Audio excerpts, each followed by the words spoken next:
Olá, estamos iniciando mais um Há Controvérsias e hoje falaremos de um tema diferente, um tema que tenho certeza há muita dúvida na sociedade, nos estudantes, que é sobre o anarquismo. Um certo preconceito com o conceito de anarquismo, uma certa incompreensão sobre o que é o anarquismo, e para isso trouxemos aqui um professor especialista nisso, que tem um livro importante publicado, que eu já vou mostrar para você, é o Amir El-Hakim de Paula. O Amir é professor da Unesp, já vai se apresentar, e lançou um livro há poucos dias, que é Geografia e Anarquismo. A importância do pensamento de Piotr Kropotkin, não sei se é assim que fala, Kropotkin, para a ciência. Tá? Então, Amir, muito obrigado pela presença. Eu gostaria que você se apresentasse, antes da gente começar a bater um papo sobre o anarquismo.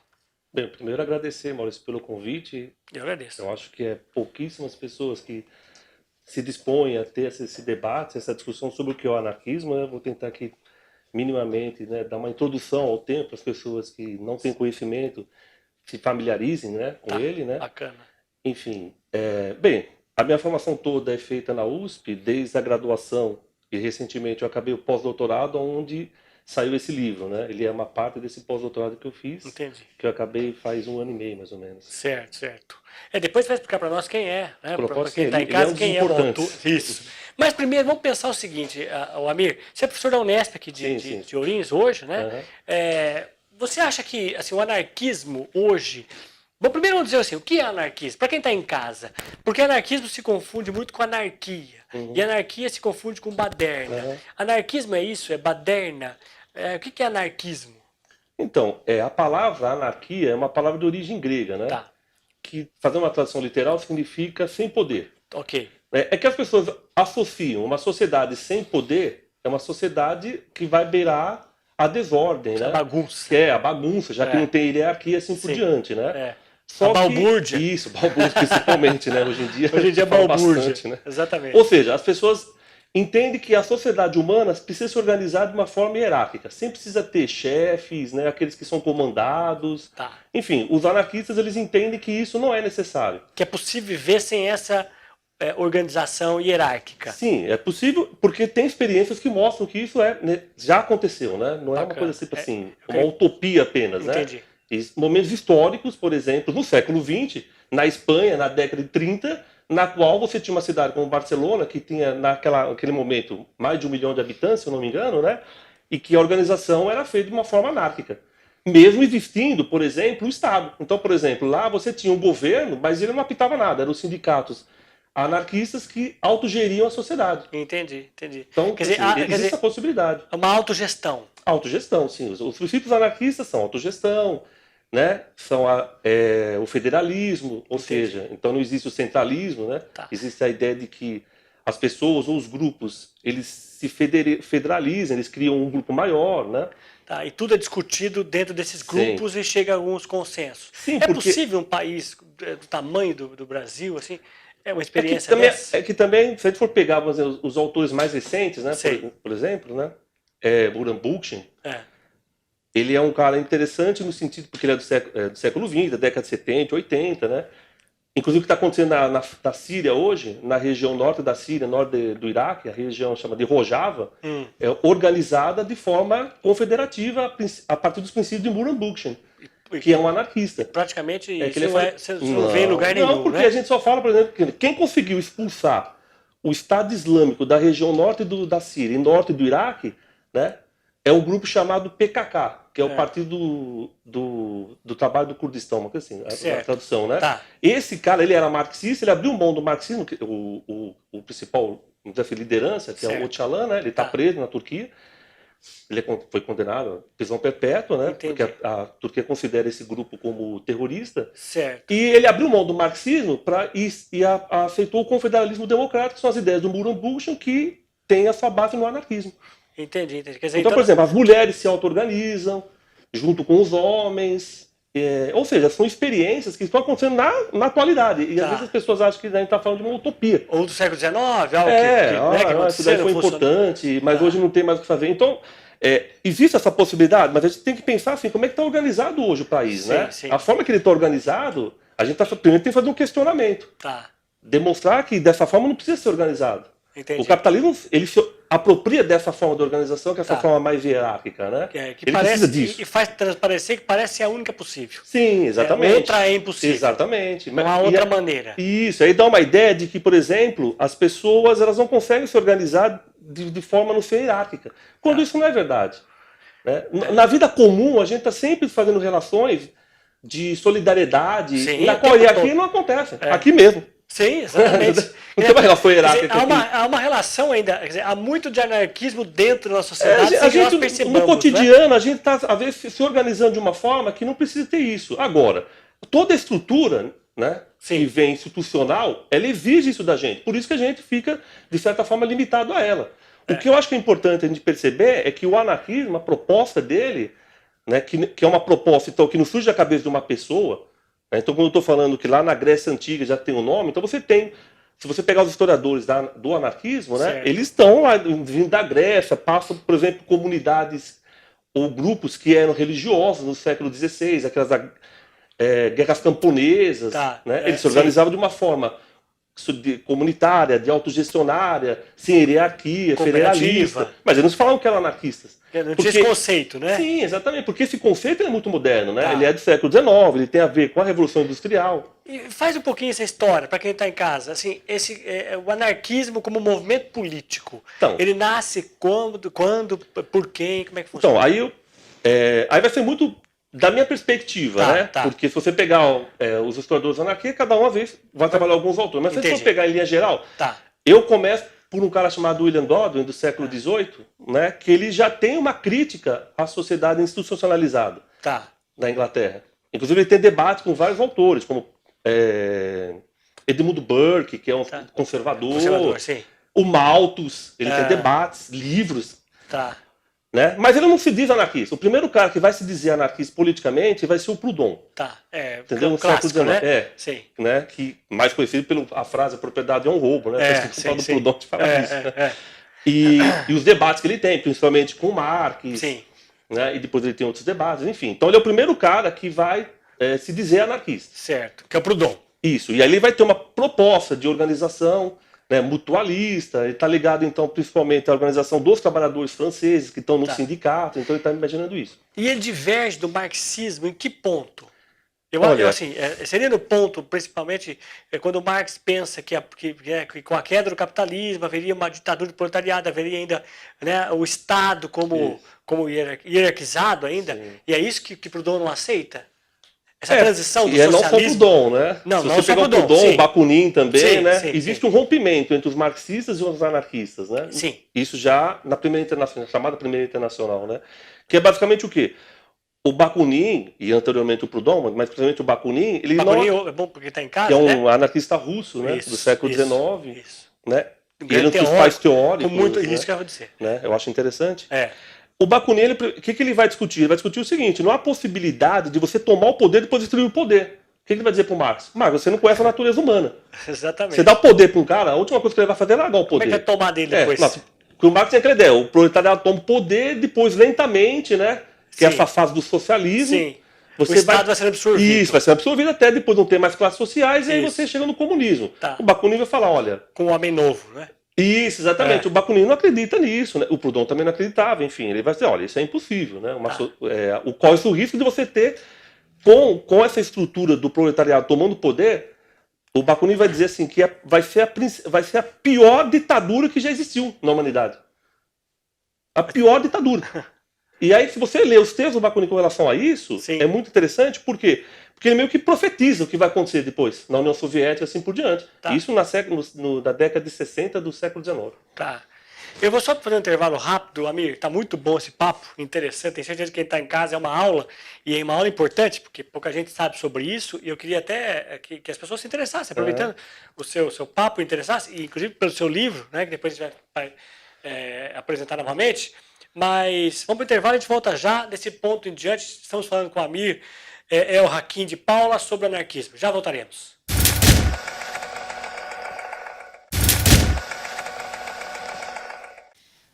Estamos de volta com Há Controvérsias e hoje recebemos aqui o professor da Unesp de Ourinhos, Amir El Hakim de Paula. Amir é autor desse livro, Geografia e Anarquismo, que no último bloco vamos falar um pouquinho mais sobre ele. Mas por enquanto eu quero continuar com essa aula de história, essa aula de política, Amir, e perguntar o seguinte, quer dizer, então você disse no bloco anterior que houve uma separação entre os anarquistas e o marxismo. Mas eles começam unidos, quer dizer, são duas perspectivas do século XIX de esquerda. Então há um movimento contrário ao capitalismo, né? Esse movimento contrário ao capitalismo se divide em dois grandes movimentos, o marxista, né, originário nas teses de Marx, que faz uma crítica ao capitalismo, né, e também os anarquistas, que também têm seu ponto de vista, e os dois rompem num dado momento por conta do que você já falou. Como é que o anarquismo está dentro desse espectro político de esquerda? Assim? Ele tem movimentos que são partidários, ele se organiza em partido. É possível votar nos anarquistas? Né? Como é que funciona isso? Então, eu acho que com esse rompimento, né, que acontece no século XIX, principalmente na segunda metade do século XIX, no debate entre Marx e Bakunin, né, para os anarquistas, né, que são aqueles que estão aliados ao Bakunin, não há possibilidade dos trabalhadores tomarem o poder. A ideia é de que a luta é contra o poder do capital e o poder do Estado. Você não tem como lutar primeiro contra um e depois contra o outro. Entendi. Essa luta é... Não dá para tomar o Estado. Exatamente. Então não tem...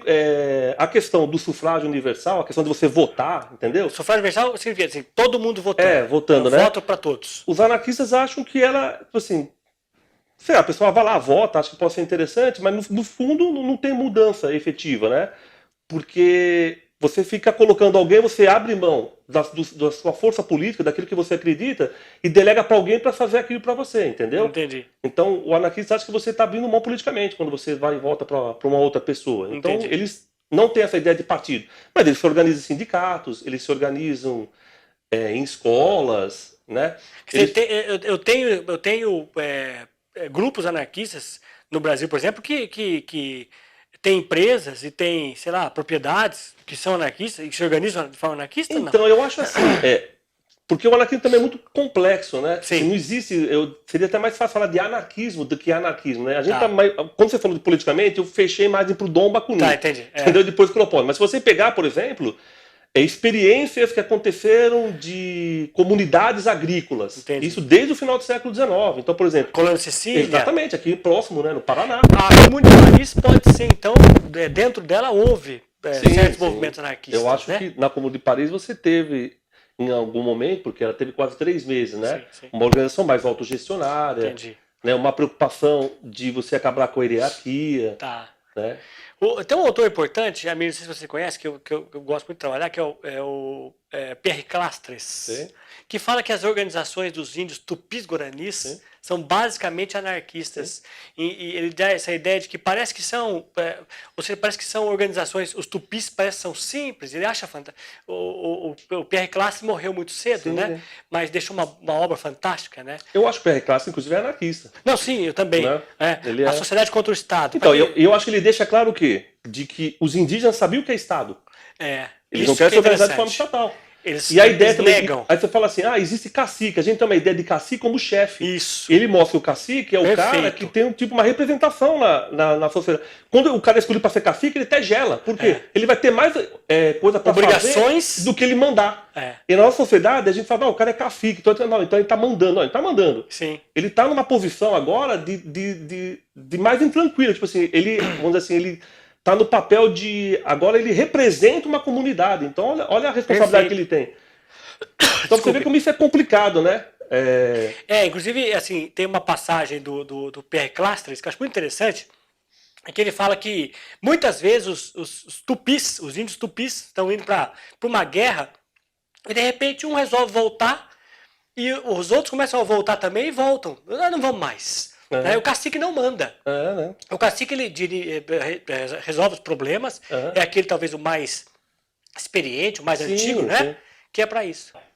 Então, o cacique, para esses indígenas, eles têm uma ideia de uma liderança natural. Né? Quer dizer, ele não manda nos índios. Na verdade, assim, chega um momento de que você fala, esse cara, ele pode nos ajudar a se organizar aqui. Entendi. Então vamos conversar com ele, vamos contar com ele. É diferente de você ter uma estrutura hierárquica na qual você vai ter um chefe, não porque você pede. Né? Chega lá e fala, esse aqui é teu chefe, esse daqui é o governador, esse aqui é o prefeito, esse aqui é um... mas por quê? E se eu não quero? Sim. Você não tem essa escolha, né? Na sociedade que a gente vive... É impossível. É impossível. Você vai ser mandado por alguém sempre. Desde que você nasceu... E por isso o sonho da pessoa é mandar. O sonho da pessoa é mandar. Porque e quando vai mandar também, percebe que sofre muito por ter que mandar. Sim. O Classe diz isso, outros autores dizem isso também, né? Quer dizer, a ideia de você ter que mandar em alguém é muito penoso muitas vezes. Você adquirir o cargo de chefia de alguma coisa, falar, então você vai mandar nas pessoas. Então, essa hierarquia, esse ter que mandar ou ser mandado é um sofrimento para os dois lados, né?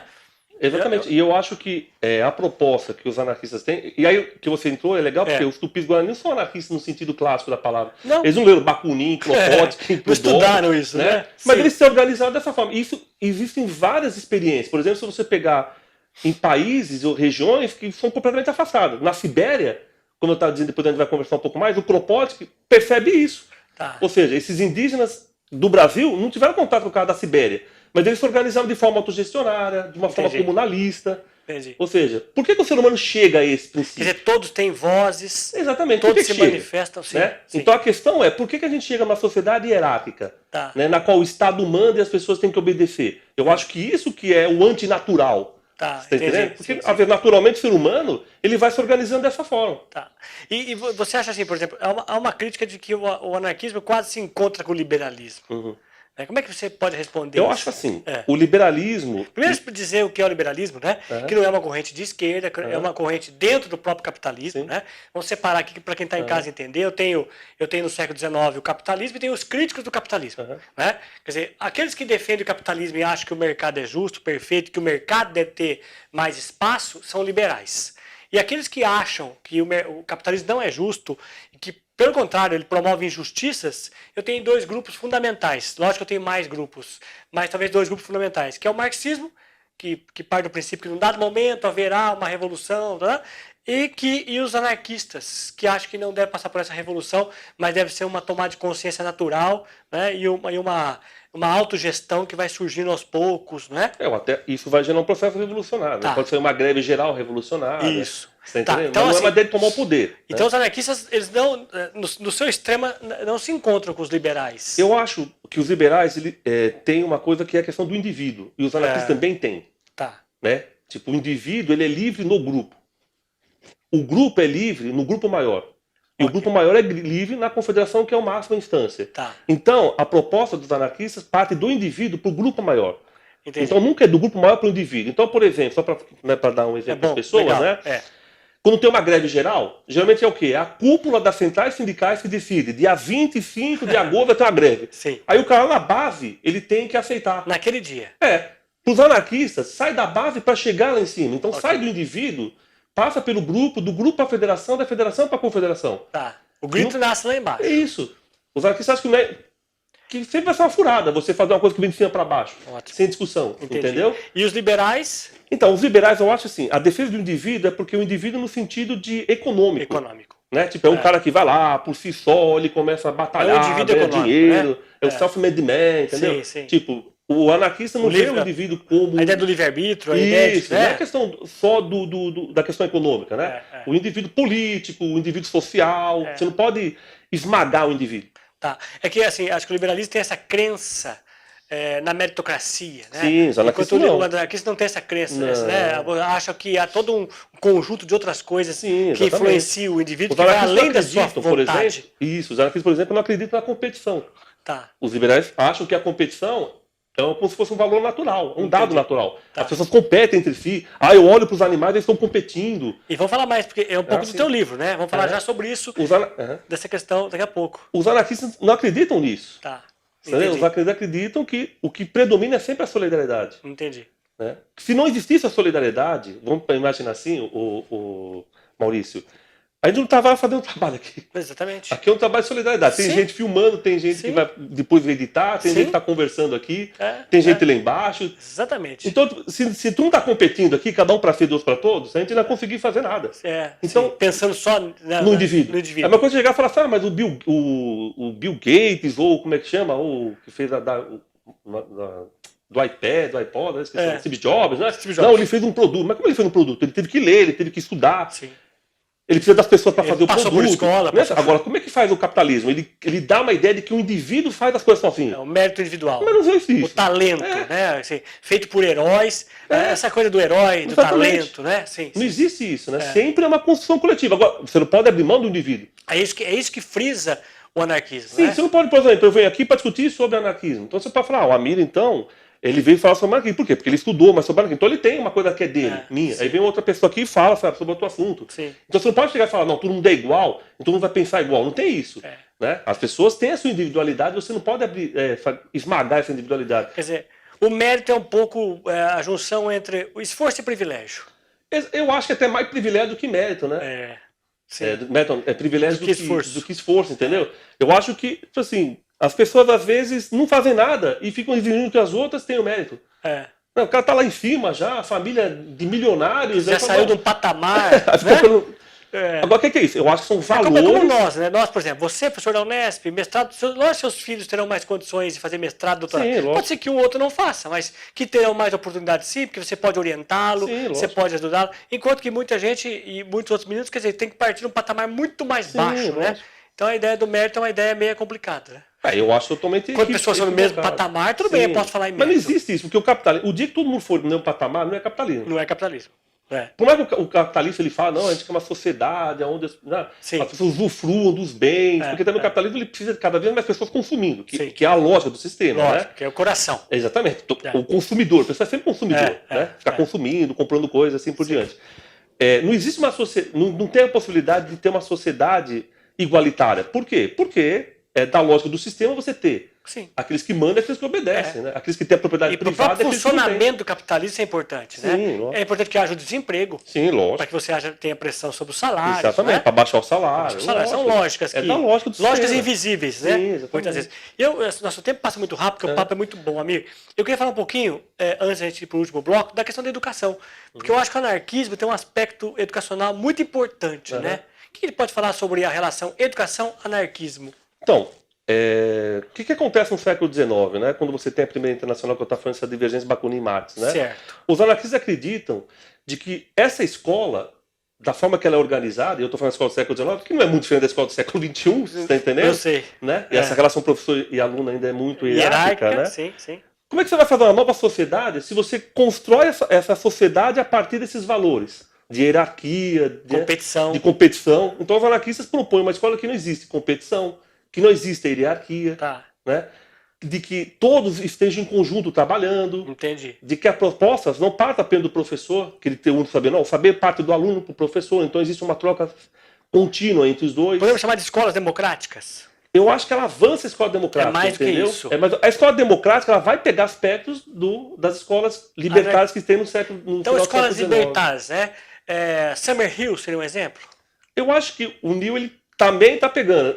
Alguns autores vão falar que ele outros vão falar que não, entendeu? Mas a Escola da Ponte, em Portugal. Eu acho que também são as pernas. Eu acho que é mais escola democrática, a Escola da Ponte, né? Mais democrática. Hoje, no mundo, que a gente conhece, tem uma escola chamada Paideia na Espanha. Paideia na Espanha. É uma escola anarquista. Entendi. No México, Los Orcones, né? Não sei qual é. Não, tem uma escola mexicana que pode ser também. Sim. Não, tem várias experiências, né? É certo. E, por exemplo, eu acho que existem essas experiências para mostrar de que o anarquismo organiza também de uma outra forma. Porque eu acho que também tem que ficar claro que o anarquismo também é organização. Sim. Entendeu? Lógico, não é desorganização. Vamos fazer de qualquer jeito. Isso. Cada um por si. Isso, não é isso. É uma organização na qual todos trabalham em conjunto, de que você tem a solidariedade. Tá. Né? Quer dizer, isso que é o princípio da escola anarquista. Sim. E essas escolas existiam no Brasil no século XX. Tá. Entendeu? Existiam escolas ligadas ao movimento operário.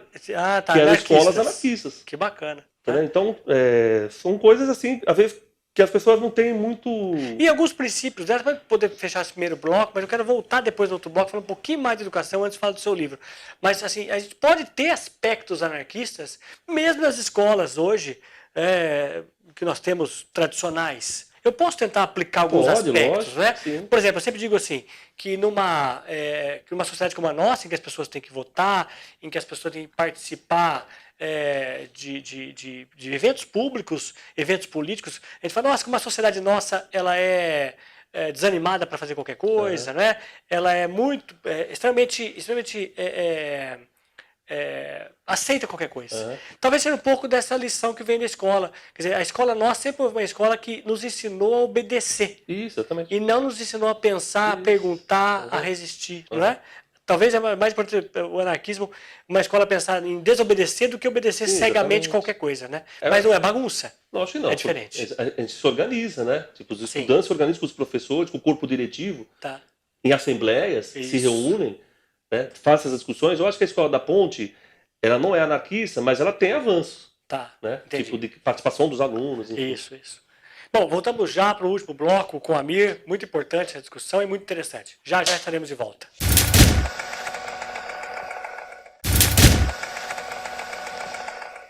Estamos de volta com a Amir. O professor Amir é o Hakim de Paula, que escreveu esse texto que vai comentar agora nesse último bloco, num papo agradável, interessante, sobre o anarquismo. Amir, antes de falar do seu livro, fechando sua questão da educação, eu queria que me dissesse uma coisa. Assim, você acha que a educação, quando nós pensamos no aspecto da educação anarquista, o que seria uma educação anarquista? Educação anarquista seria, eu posso sintetizar em, dentro das escolas, organizar assembleias e participação de um aluno para que ele seja um aluno que saia da escola com capacidade de tomar decisões, com coragem de enfrentar problemas. Quer dizer, eu também tenho aspectos positivos para o aluno numa escola anarquista? Sim, eu fico pensando, primeiro assim, a gente pode pensar na sala de aula, né? Certo. Para a gente resumir um pouco mais, né? Tá. Por que a lógica parte sempre do professor para o aluno? Chega e fala assim, eu gostaria que vocês fizessem tal coisa. Aí os alunos se organizam e fazem. Por que não? O que vocês querem fazer?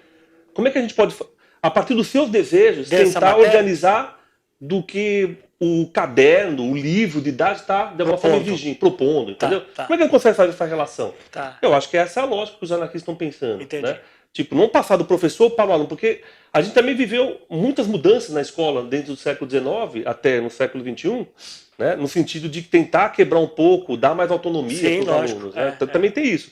Só que qual a autonomia que você dá para o aluno se você fala, eu vou querer que vocês escolhem, que vocês possam escolher aquilo que eu desejo. Por que a gente não vê qual o desejo deles? O que eles querem? Disso. E a partir disso, fazer um programa, né, que gera interesse a ele. Exatamente, sim, mas que contempla tanto o que a gente precisa dar para eles, quanto do interesse deles. Entendi. Então agora vamos falar do seu livro, Amir, sobre geografia e anarquismo, a importância do pensamento de Kropotkin para a ciência. O livro está aqui, é um livro que fala um pouquinho sobre a questão do anarquismo, mas entra a fundo no pensamento desse autor. Você trabalha com esse autor, né? Por quê, Amir? O que esse autor traz de novidade importante para o anarquismo? Primeiro assim, como eu sou geógrafo, né?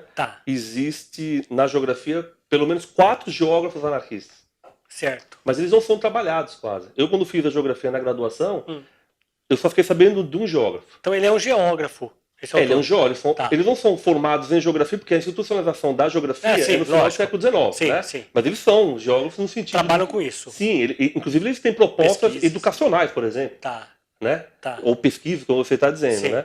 E o Kropotkin, ele é um geógrafo russo, ele ficou preso muito tempo porque ele era anarquista, era preso na época do século XIX, né? No czarismo, né?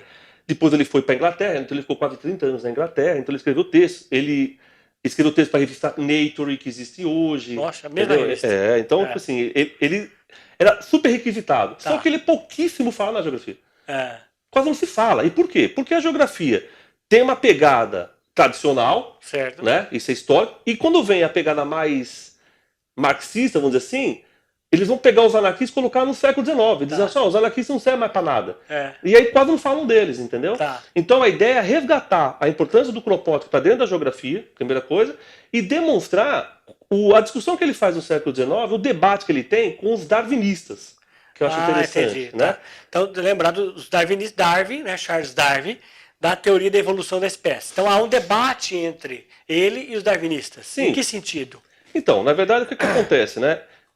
Em linhas gerais, o Darwin, principalmente os darwinistas, vão dizer que a evolução acontece pela luta pela sobrevivência. Sim. E o Kropotkin vai apresentar de que não é bem assim. Ele vai na Sibéria, ele começa a perceber que os animais não ficam competindo com os outros. Mas porque se ficasse competindo com os outros, iam morrer todos. Né? Então existe uma colaboração mínima entre eles, na qual, se existe uma competição, a competição se dá entre as espécies. Então, por exemplo, quando a gente vê National Geographic, por exemplo, né, a gente quer lá ver, sei lá, na África mostra lá a leoa caçando um animal. Tá entendendo? Um búfalo, sei lá. Aí a gente vai, você tá vendo como é que é o mundo animal? Tipo, eles ficam se matando, mas não é bem assim. Existe o quê? Uma articulação solidária entre as leoas, para saber quem é que vai atacar. E os búfalos se organizam de uma forma para tentar fugir do ataque, ou seja, a gente só vê esse ataque. Por quê? Porque a nossa lógica, a nossa forma de pensar está sempre nessa ideia da competição, está sempre nessa ideia da luta, enquanto na verdade existe também uma coisa anterior aí, que é o quê? Que é essa questão da solidariedade, né? Então acho que ele não nega a competição. Não, ele não nega a competição. É bom pensar nisso. Não. Mas ele põe mais ênfase na solidariedade. Na solidariedade. É um olhar que poucos tiveram. Sim, mas por que esse olhar da solidariedade é meio que abandonado, né? Porque a gente vive numa sociedade capitalista na qual a competição a todo momento ela é incentivada. Nós valorizamos a competição. Exatamente. Né? Quer dizer, o livro do Darwin parece que ele vem ao encontro das teses capitalistas, né? Tipo da seleção natural, o mais competente do Império Britânico, que está no momento de tomar território. Exatamente. Então você precisa justificar imperialismo, isso. Né? Exatamente. Não era, na verdade, a intenção do Darwin. Não. Mas ele é apropriado. De cooperação. Tem um capítulo no livro do Charles Darwin, chama Seleção Natural, ele mostra a cooperação entre espécies. Às vezes a gente olha, por exemplo, na National Geographic, tá mostrando lá um jacaré, tem um passarinho ficando em cima dele comendo as larvinhas. Não tem esse tipo de cooperação? Sim, existe. O jacaré vai lá e mata o passarinho. Sim. Ele sabe que o passarinho ou nas costas, né? Exatamente. Nas costas. Não faz isso? Sim. Então ele sabe que está precisando. Mas a gente faz de conta que isso daí é irrelevante. E o que o Copton quer dizer com isso, por exemplo? Então, tudo bem, existe isso. E daí? Né? A gente vai pensar o quê? E daí, o que ele mas quer... eu posso pensar politicamente? Então, ele quer dizer o seguinte. Da mesma forma que os animais tem essa organização solidária, os seres humanos também. Entendi. Porque qual que é a preocupação do Kropotkin, né? A preocupação dele é você passar para as sociedades humanas que a competição é um valor universal. Então, por exemplo, isso aconteceu, né? Então, isso vai... O que o Darwin está falando? Vai chegar onde? Vai chegar no imperialismo, depois vai falar, olha, existem raças entre os seres humanos, algumas raças mais avançadas, como as europeias, e raças menos avançadas, como as africanas e asiáticas. Alguns, se aproveitando das ideias do Darwin, alguns cientistas alegaram que existiam raças. Exatamente. E aí você tem essa ideia de darwinismo social. Então ele vai questionar isso. Ele vai falar, olha, isso daí vai levar a hecatombe da sociedade, cara. E vai acontecer isso. Vai chegar no século XX, na Segunda Guerra Mundial. Então ele está usando essa tese para criticar o imperialismo. Então, sim, mas ele está questionando o quê? O capitalismo. O próprio capitalismo. Sim, né? Porque ele está demonstrando que, olha, tudo bem, então você quer dizer para mim que a competição é um valor universal? Certo. Existe meio outro que é a solidariedade. Então vamos tentar mostrar que existe um equilíbrio na natureza. Entre a solidariedade e a competição. Porque a ideia de competição passa pela ideia de mercado. Exatamente. Então, assim, quanto mais competição, quanto mais mercado livre, melhor as empresas, as mais fortes. Não é? Quanto menos cooperação, a cooperação leva à fraqueza. Isso, exatamente. Havia uma relação, não é?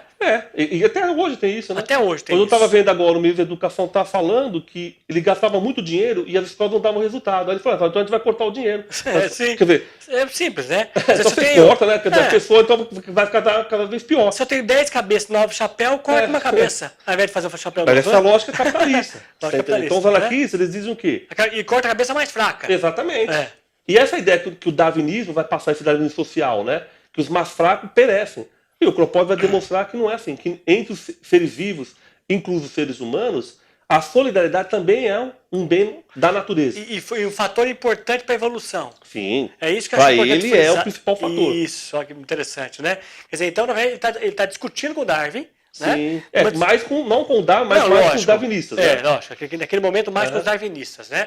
Não com o Darwin diretamente, mas com os darwinistas, dizendo o seguinte, olha, vejam, essa teoria do Darwin, que não é culpa do Darwin, mas a apropriação que fizeram com interesses políticos e tal, levou à ideia de que a competição é saudável, né? E que em qualquer momento o que mais vale é a competição. É um discurso importante para a época, interessante a um grupo, né? E que depois... isso vai ficar como se fosse uma coisa basilar da sociedade, né? Entendi. Então, a todo momento você fica incentivando as crianças a competir umas com as outras. Então, a escola é uma forma de competição. Sim. Qual que é a nota, professor? Minha sua nota é 10, e a sua é 8. Você tirou 10, eu tirei 8. Parece que isso é saudável o tempo todo, né? Fica todo mundo competindo. Vamos colocar as notas na parede para ver quem tirou mais, quem tirou menos. Sim. Como se isso fosse fazer a sociedade ficar melhor. Os anarquistas acham, o Kropotkin, né, nesse sentido, né, acho que a solidariedade é um bem muito maior do que a competição. Entendi. Quer dizer, tudo bem, então... competição tudo bem, mas por que não pode ter a solidariedade também? Quer dizer, o homem ele é competitivo e solidário ao mesmo tempo. Exatamente. E se a gente acha que só tem a competição, é porque nos ensinaram a acreditar nisso. Isso, muito bom. Excelente o seu livro, me parabéns. Espero que quem esteja em casa esteja acompanhando, procure seus livros. Eu acho que encontra... Inclusive dá para baixar ele, né? Dá para baixar? Porque também a proposta de fazer um livro de que a pessoa consegue baixar, eu acho ótimo. Eu também né? acho fantástico. Porque você não precisa comprar o livro, pagar pelo livro. É da Unesp, editora da Unesp. Exatamente, tá? Editora da Unesp. Eu vou colocar aqui, tá, para vocês darem uma olhada. É do Amir El Hakim de Paula, Geografia e Anarquismo. Eu acho interessante, a proposta bacana para quem é da área ou para quem quer saber um pouco mais sobre biologia também. Né? Geologia, Sim, história, política, né? Muito bom. Assim, infelizmente, nosso tempo acabou, Amir, mas foi muito bacana a conversa. Você quer deixar algum recado? Quer apresentar alguma coisa? Eu gostaria de agradecer a oportunidade de estar vindo aqui. Enfim, se você quiser, posso vir outras vezes para discutir outras coisas, outras nuances, porque é pouco tempo para discutir, né? Sim, meus convidados sempre voltam. Até porque esse espaço é para isso, esse espaço é para professores como você, e não só professores, pessoas da sociedade que têm o que falar, que às vezes não tem espaço para isso, o espaço é aqui. A gente pretende continuar com esse trabalho. Muito obrigado. Eu que agradeço. Então, estivemos aqui hoje falando com o Amir El Hakim de Paula, que trouxe seu livro e falou muito mais do que isso. Nos acompanhe pela GRP TV, que é de Ourinhos, e pelas redes sociais, pelo Facebook, pelo YouTube, estamos lá em todas essas redes, ok? Até o próximo programa, muito obrigado e até o próximo Há Controvérsias.